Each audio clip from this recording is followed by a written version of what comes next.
si el feto se está desarrollando desde la concepción como un ser humano, es porque ya tiene la esencia de ser humano, porque si no la tuviera, no podría desarrollarse como ser humano, y entonces a nosotros tendrían que explicarnos en qué momento mágico eso que no es parte de la especie humana hace clic y se convierte en parte de la especie humana. Y tendrían que La mayor parte de la oposición al aborto se basa en la premisa de que el feto es un ser humano, una persona desde el momento de la concepción. La premisa se argumenta, sí, pero creo que no muy bien. El desarrollo del ser humano desde la concepción hasta la infancia, pasando por el nacimiento, es continuo. Y cuando se nos pide marcar un punto y decir, antes de ese punto la cosa no es una persona y después de este punto es una persona, es hacer una elección arbitraria, una elección para que en la naturaleza de las cosas no se puede dar una buena razón. Algo similar podría decirse sobre el desarrollo de una bellota en un roble, y no se deduce que las bellotas sean robles, o que debamos decir que lo son. Los argumentos de este tipo se denominan a veces falacias de la pendiente resbaladiza, y es consternante que quienes se oponen al aborto confíen en ellas de forma tan intensa y acrítica. Sin embargo, estoy de acuerdo en que las perspectivas de marcar un punto en el desarrollo del feto parecen escasas. También me inclino a pensar que el feto ya se ha convertido en una persona mucho antes de nacer. De hecho, a mí me sorprende lo temprano que el feto empieza a adquirir características humanas. En la 10ª semana, por ejemplo, ya tiene cara, brazos, dedos de las manos, de los pies, tiene órganos internos y la actividad cerebral es detectable. Por otro lado, no creo que el feto sea una persona desde el momento de la concepción. Un óvulo recién fecundado o un grupo de células implantadas no es más una persona de lo que una bellota es un roble. Pero yo no voy a discutir nada de esto. Me parece interesante ver qué pasa si por el bien del debate damos el beneficio de la duda a la posición pro vida y suponemos que el feto es una persona desde el momento de la concepción. ¿Cómo se sigue el argumento a partir de aquí? Pues supongo que algo así. Toda persona tiene derecho a la vida, así que el feto tiene derecho a la vida. Sin duda, la madre tiene derecho a decir lo que pasará en y con su cuerpo.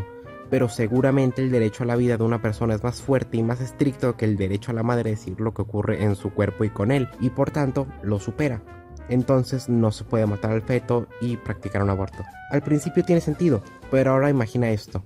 Te despiertas por la mañana y te encuentras espalda con espalda en la cama con un famoso violinista inconsciente. Los médicos le han diagnosticado una dolencia renal fatal. Y la Sociedad de Amantes de la Música ha revisado absolutamente todos los registros médicos y ha descubierto que solo tú tienes el tipo de sangre adecuada para ayudarlo. Entonces decidieron secuestrarte por la noche y conectar el sistema circulatorio del violinista con el tuyo, para que tus riñones puedan extraer venenos de su sangre, así como de la tuya. El director del hospital te dice ahora, mira, sentimos que la Sociedad de Amantes de la Música te haya hecho esto, nunca lo habríamos permitido si hubiéramos sabido, pero aún así lo hicieron, y el violinista está conectado a ti. Y desconectarlo sería matarlo. Pero no importa, son solo 9 meses. Para entonces habrá recuperado de su dolencia y podrá desconectarse de ti sin problemas. Ahora, ¿te corresponde a ti moralmente permitir esta situación? Seguramente serías el tipo más bondadoso del planeta, pero ¿tienes que acceder a ella? ¿Y si en vez de 9 meses fueran 9 años? ¿O más? ¿Y si el director del hospital te dice, pues mala suerte? Estoy de acuerdo, pero ahora tienes que quedarte en cama con el violinista conectado durante el resto de tu vida. Porque recuerda, todas las personas tienen derecho a la vida, y los violinistas son personas. Es cierto que tienes derecho a decir lo que ocurre en y con tu cuerpo, pero el derecho a la vida de una persona es mayor que tu derecho a decir lo que pasa en tu cuerpo, así que no puedes desconectarte nunca. La lección de este caso hipotético es que si una persona A quiere utilizar el cuerpo de una persona B, la persona B tiene el derecho a decidir si quiere cosas en su cuerpo. A esto se le llama principio de voluntariedad. No es necesario que este principio se aplique en el 100% de los casos. Para considerar si este principio se aplica en el caso del embarazo tenemos que considerar 3 preocupaciones que creo que debilitan este principio. Lo primero es el costo para la persona que se le pide que dé el apoyo. En el caso que yo mencioné antes, tú tenías que quedarte conectado al violinista durante 9 meses para que éste sobreviviera, pero supongamos que a ti solo te costara una pequeña inyección de un par de segundos para curar la enfermedad del violinista. En este caso creo que las opiniones se dividirán un poco. Por un lado, sí, es tu cuerpo, no tiene ningún derecho a utilizarlo si tú no quieres, pero por otro, es muy difícil decir que tu elección es moralmente correcta, porque no te cuesta prácticamente nada salvarle la vida. Entonces, en el caso en el que el costo para ti es trivial, ¿todavía tendrías derecho a decir que no? Debido a que la respuesta puede ser que efectivamente no tienes derecho a decir que no, voy a dejarlo abierto. Para mis propósitos no es necesario dar una posición clara, así que voy a aceptar el costo como una posible delimitación del principio de voluntariedad. Lo segundo es el consentimiento. En el caso del violinista nunca mencioné algo que indicara que tú desde antes ya le habías dado el consentimiento al violinista de usar tu sistema circulatorio. Si cambiamos el caso y suponemos que tú habías firmado un contrato en el que dices que vas a prestar tu cuerpo al violinista y después de un tiempo empiezas a tener tus dudas y cambias de opinión, ¿todavía tendrías derecho a dar marcha atrás? Por un lado, ningún tribunal haría valer un contrato así. Ningún juez autorizaría que un médico te sometiera a una operación para conectarte al violinista. Por ejemplo, si tú cedes tu carro y luego cambias de opinión, puedes enviar a una persona de recuperación a recuperar tu carro. Pero por otro lado, tú al firmar has aceptado el contrato. Por ende, el violinista tendría derecho a utilizar tu cuerpo siempre que el contrato no se vicie. De nuevo, no creo que sea necesario resolver el debate, así que voy a aceptar el consentimiento como la segunda preocupación del principio de voluntariedad. Por último, voy a hablar de la compensación.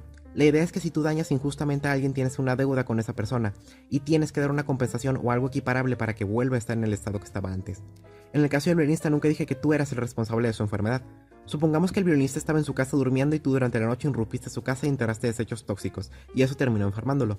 Ahora hay gente que le parecerá justo que el violinista tenga derecho a utilizar tu cuerpo porque le debes una compensación. Entonces, tras estas tres preocupaciones del principio de voluntariedad, quería algo así. La persona A tiene derecho a decir que no va a prestar su cuerpo siempre que el costo no sea trivial para él, no haya dado su consentimiento desde antes y además no le deba una compensación a B. Ahora, suponiendo que el feto tiene el mismo derecho a la vida que tú o yo tenemos, en el caso del embarazo, el feto es una persona que necesita el cuerpo de otra persona para seguir viviendo, así como el violinista. El principio que defendí hace un momento implica que la mujer embarazada tiene derecho a decidir si quiere que el feto utilice su cuerpo siempre y cuando estas tres condiciones no se cumplan. Y ahora la pregunta es, ¿realmente alguna de estas condiciones se cumple en el caso del embarazo? Vamos a analizarlo. Recordemos que lo primero es el costo. Esto me parece bastante sencillo porque estar conectado espalda con espalda a un violinista durante 9 meses no es muy distinto a dar soporte vital a un feto durante 9 meses. Podría ponerme a mencionar todos los efectos secundarios del embarazo, pero me parece que con la situación tal cual como está planteada ya es suficiente para descartar el costo, ya que definitivamente el embarazo no es trivial. Lo segundo es el consentimiento. Está claro que en casos de violación la mujer no consintió nada, pero en casos de descuido, ¿qué fue exactamente lo que consintió la mujer? Esto es un poco engañoso, así que voy a dar un ejemplo. Supongamos que una mujer quiere ir a un parque a dar un paseo a altas horas de la noche. Una persona le dice que es probable que si sale sea asaltada. La mujer acepta la situación y aún así sale a dar un paseo. Como consecuencia es asaltada y ahora un ladrón tiene su bolso. ¿Sería correcto decir que la mujer consintió que el ladrón se quedara con su bolso? Supongo que no. Esto sugiere que hay una diferencia importante entre provocar un estado de cosas y pensar que si provocas algún otro estado de cosas, eso podría ser aceptable. En el caso de la mujer que sale a caminar, ella comprendió que si hacía ese acto voluntario podría provocar otro estado de las cosas. ¿Eso significa que ha consentido ese estado de las cosas? Supongo que no. De lo contrario, eso significaría que ha consentido al ladrón quedarse con sus cosas. En conclusión, podemos decir que si alguien consiente un primer estado de cosas, aun sabiendo que podría ocurrir otro estado de cosas, eso no significa que haya consentido las situaciones subsiguientes. Volviendo al caso de las relaciones sexuales voluntarias, la mujer ha consentido un primer estado de las cosas en el que está teniendo sexo con alguien. Ella entendió que eso podría conducir a un nuevo estado de las cosas, pero no ha dado su consentimiento para esa etapa posterior de los asuntos, por lo que de hecho no ha dado su consentimiento para que el feto haga uso de su cuerpo. Bien, la última condición es la compensación. Tú en el caso del violinista has provocado un daño sobre él. En el caso del embarazo, la mujer al tener relaciones sexuales no le ha provocado ningún daño al feto. Al contrario, de no haberlo hecho no existiría en primer lugar. Un crítico diría que si una persona ha provocado la creación de un derecho, entonces esa persona está obligada a darle soporte vital. El problema de este argumento es que en casos típicos no pensamos así. Si yo te di dinero no significa que deba darte más. Si yo te di placer anoche no significa que deba darte más ahora. Si yo te hice la tarea ayer no significa que deba hacértela ahora. Y esto no parece ser diferente con la vida. Si yo te salvé de la vida no significa que debas seguir dándote asistencia. ¿Por qué debería ser distinto en la creación de la vida? Supongamos que tú trabajas en un laboratorio de fertilización in vitro. Tú colocaste un espermatozoide en un óvulo que termina implantándose en una mujer y produciendo un cigoto. Tú hiciste un acto que provocó la existencia de ese cigoto, y según este argumento ahora ese cigoto tiene derecho a utilizar tu cuerpo. Esto implica que todas las personas creadas gracias a la fertilización in vitro, si llegan a necesitar algún trasplante de lo que sea, podrían ir con los tacaños de la fertilización in vitro y decir, tú hiciste que yo existiera, ahora tengo derecho a tu sangre. Supongo que nadie estaría de acuerdo con esto. Esto indica que el que una persona haya sido responsable de la creación de una vida, no significa que esa persona tenga derecho a utilizar el cuerpo de esa persona.